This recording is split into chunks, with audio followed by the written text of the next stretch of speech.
Averaged almost 217 for the week on this particular pair.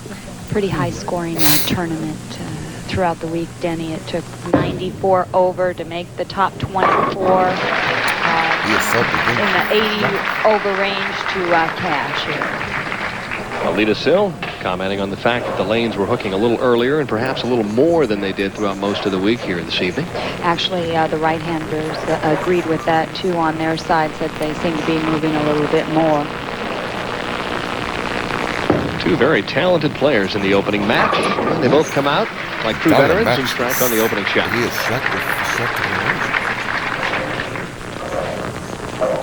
Donna Adamek once again using almost all of the approach, 5 steps, pushes the ball away pretty low.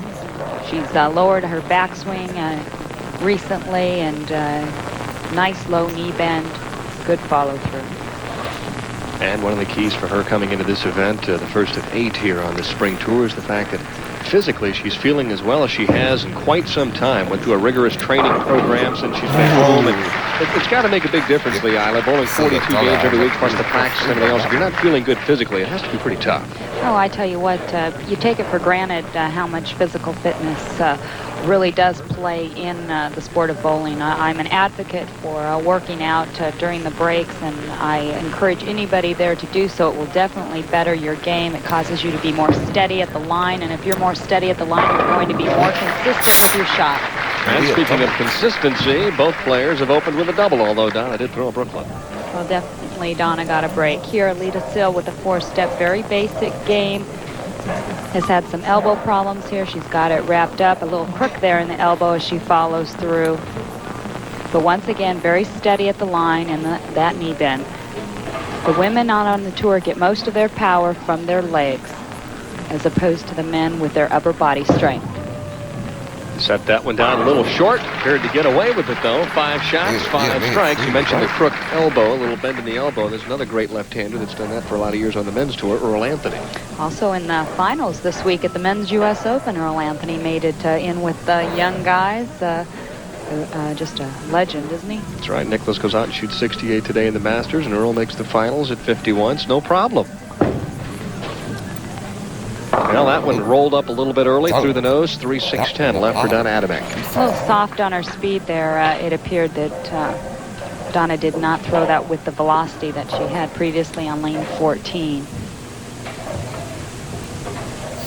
Overall match play record in the championship round, 34 wins, 25 losses, and 1 tie. Finds herself trailing here in the opening match to Aleta Sill, who has started with the first 3.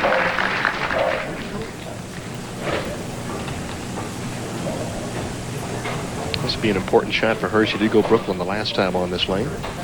Lane 13, whether she makes the adjustment, if it was a bad shot, we'll have to see. You don't want to make an adjustment off of a bad shot. See how much she moves. Moved in a little bit, gave it the room. Perfect. And an excellent shot for Donna Adamek, who now trails by 13 here in match number 1. And while we leave, we'll take a look at the Red River in downtown Alexandria.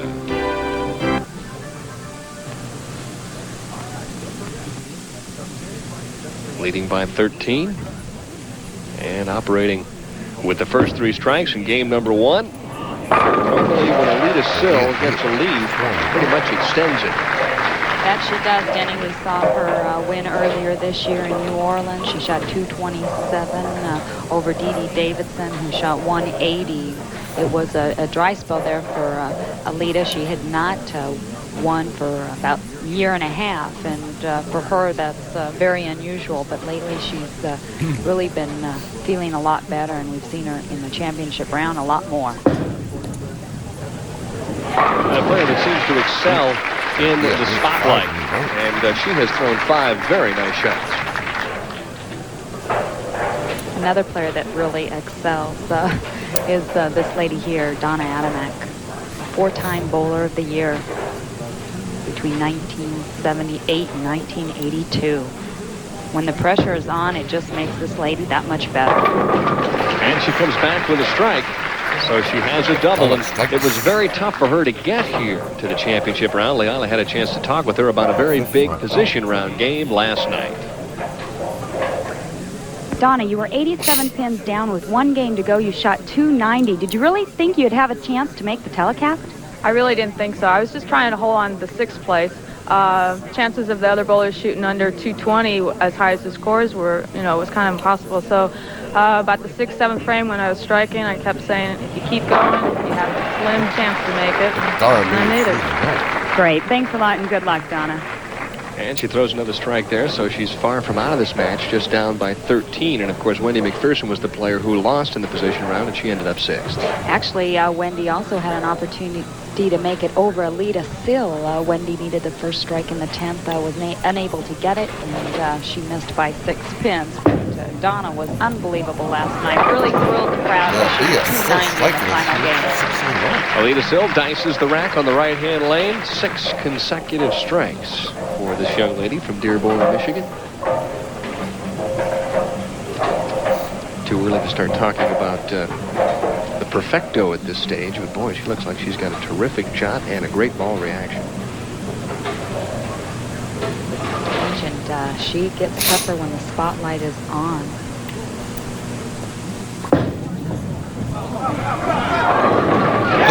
To get up, and it does. As Aleta Sill remains perfect through 7 frames. Well, we want to mention the Kmart challenge here. If she can get just 5 more, she could possibly win $100,000. And right here, this one's a little light, a little shaky, but off the wall. The pins help dance around, and a lot of reaction.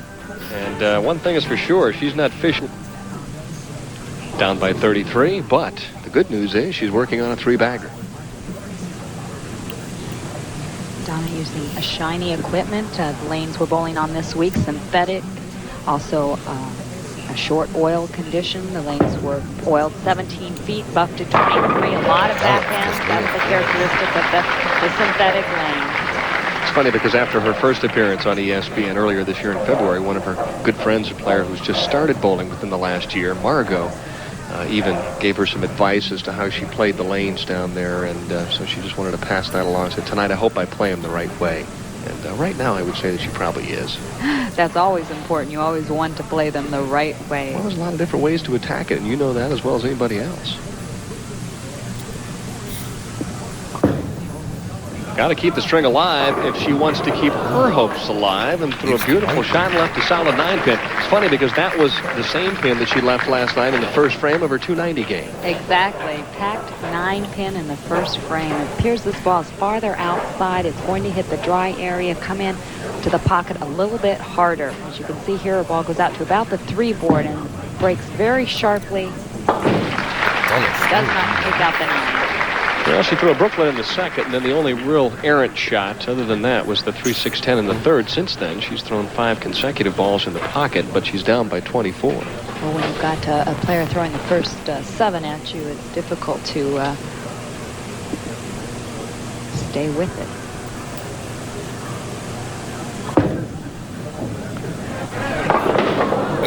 And nearly a washout there. The pressure mounting on Aleta Sill as she started with the first 7, but wasn't able to get the 8th strike.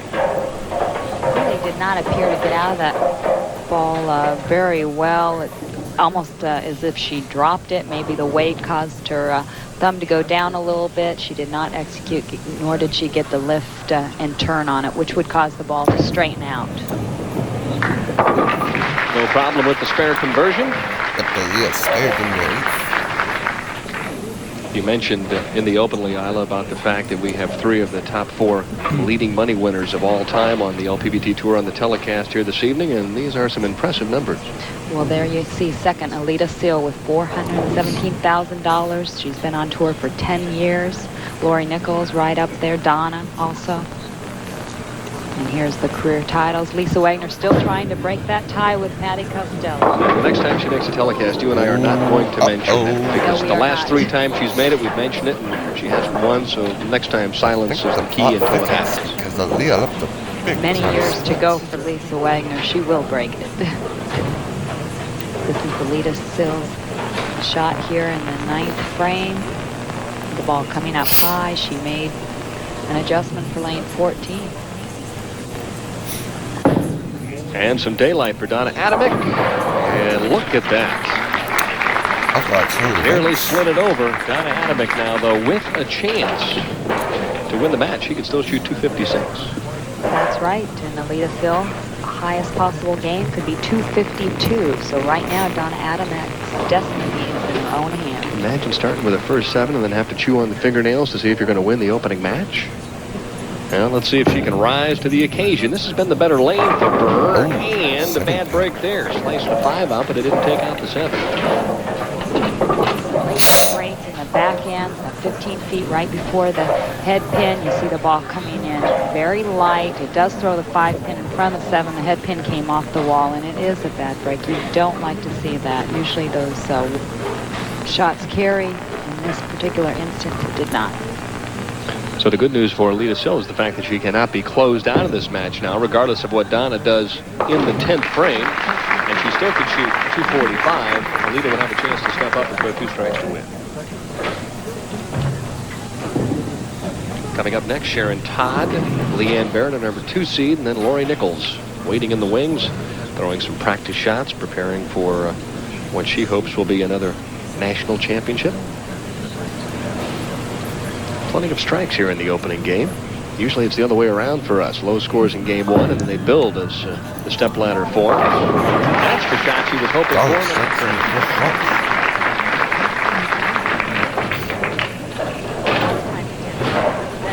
You're going to see a carry down, and many times on our tour we see that, and the scores tend to build.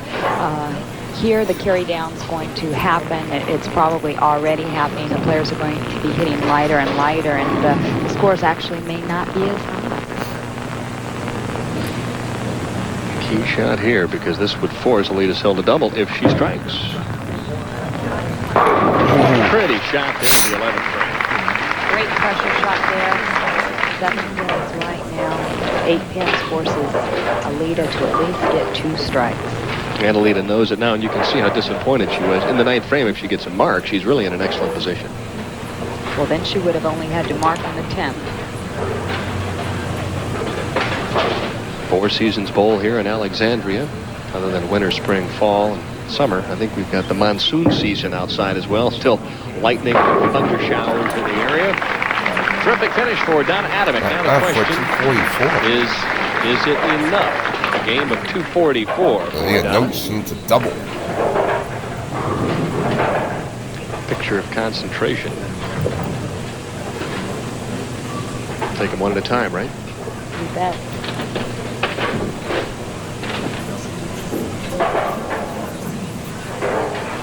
Missed the head pin the last time on the right-hand lane.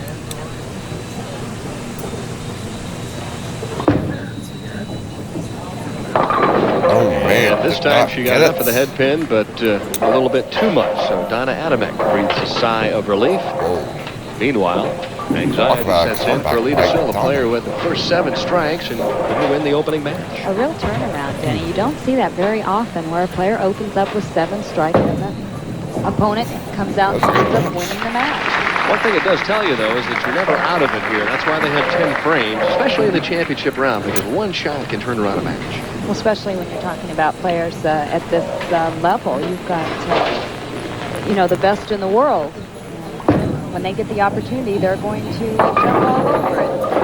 And they, in fact, relish a lot of times the opportunity to go out and extend themselves. 2 great champions in match number 1, but the winner, Donna Adamek.